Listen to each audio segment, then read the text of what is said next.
This is the gold funeral mask of Tutankhamun, probably the most famous Egyptian pharaoh in ancient Egyptian history. And it was on this day in history, the 16th of February 1923, that English archaeologist Howard Carter opened the doors to Tutankhamun's burial chamber.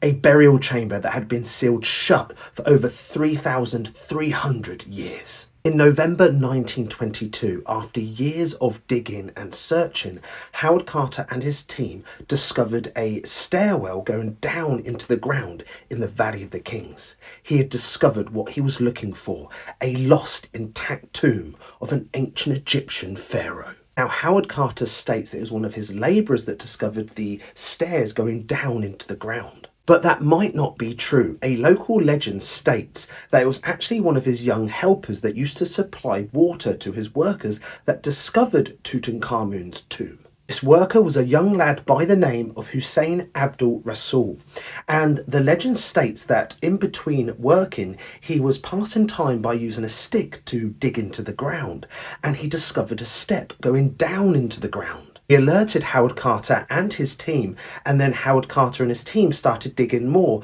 uncovering the steps that went down into the ground.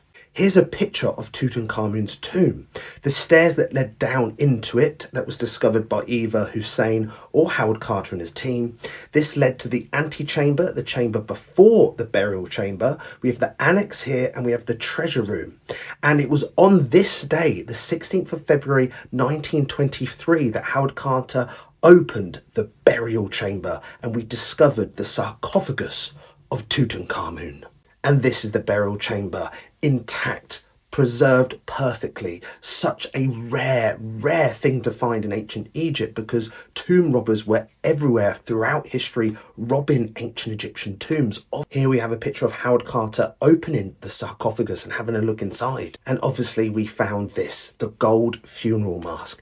This has to be probably one of the most iconic symbols of ancient Egyptian history. The pyramids, this and other things, but the gold mask has to be up there as probably one of the most iconic symbols. And the gold mask and Tutankhamun's items are in the Cairo Museum. I love Egyptian history.